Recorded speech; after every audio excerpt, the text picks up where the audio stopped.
സ്കൂളിൻ്റെ പേജിലെ പ്രവർത്തനങ്ങൾ, അംഗീകാരം തുടങ്ങിയ പേജുകളിൽ എങ്ങനെ ഇയർ ടാബ് ഉൾപ്പെടുത്താൻ നോക്കാം. അപ്പോൾ എന്താണ് ഇയർ ടാബിൽ നോക്കാം.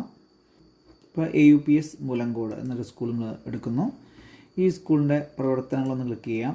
ക്ലിക്ക് ചെയ്ത് കഴിഞ്ഞാൽ ഇവിടെ നമുക്ക് കാണാം, ഇവിടെ നമ്മൾ മെയിൻ പേജിൽ കണ്ട ആ ടാബുകളെല്ലാം ഇവിടെയുണ്ട്.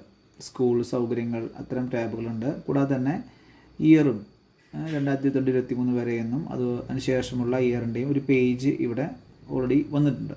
അപ്പോൾ ഇത് ഈ കണക്കനൂർ സ്കൂളിൻ്റെ നോക്കാം. ഈ കണക്കനൂർ സ്കൂളിൻ്റെ നോക്കുകയാണെങ്കിൽ ഇവിടെ ഈ പ്രവർത്തനങ്ങൾ എടുത്തു കഴിഞ്ഞാൽ അതിനകത്ത് അത്തരം സൗകര്യങ്ങൾ ഉൾപ്പെടുത്തിയിട്ടില്ല. അപ്പോൾ ഇതെങ്ങനെ ചെയ്യാൻ നോക്കാം. AUPS മൂലങ്കോട് എന്ന സ്കൂൾ തുറക്കുന്നു. തുറന്നു കഴിഞ്ഞാൽ ഈ സ്കൂളിൽ ഇതെല്ലാം ഉണ്ട് അല്ലേ. അപ്പോൾ നമ്മൾ എന്ത് ചെയ്യാം, ഇവിടെ മൂലരൂപം തിരുത്തുക എന്നതൊന്ന് ക്ലിക്ക് ചെയ്യാം.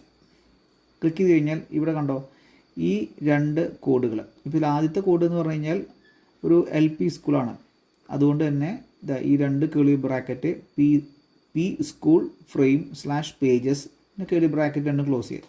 ഇത്രയും ഉൾപ്പെടുത്തി കഴിഞ്ഞാൽ നമുക്ക് ആ മുകളിലുള്ള സ്കൂള്, ചിത്രം, ചരിത്രം, അത്തരം പ്രവർത്തനങ്ങൾ എന്നീ ടാബ് വരും.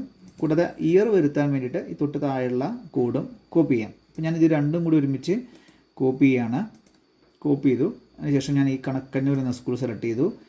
ഇതിൻ്റെ ഈ പേജിനകത്ത്, അതായത് അവരുടെ ഏത് പേജിലാണോ നമുക്ക് ആ ഇയറും മറ്റു ടാബുകളും വരേണ്ടത് എങ്കിൽ ആ പേജിനകത്ത്, ഇപ്പോൾ ALPS കണക്കന്നൂർ /പ്രവർത്തനങ്ങൾ സൃഷ്ടിക്കുന്നു ആ ഒരു പേജിനകത്ത് ഇവിടെ ഞാൻ അത് പേസ്റ്റ് ചെയ്യുന്നു.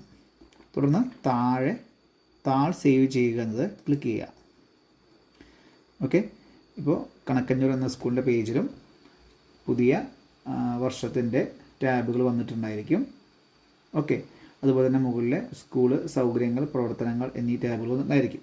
ഇത്തരത്തിൽ സ്കൂൾ സൗകര്യങ്ങൾ, ചരിത്രം തുടങ്ങിയ ടാബുകളും ഇയർ ടാബും നമുക്ക് പേജുകളിൽ ഉൾപ്പെടുത്താവുന്നതാണ്.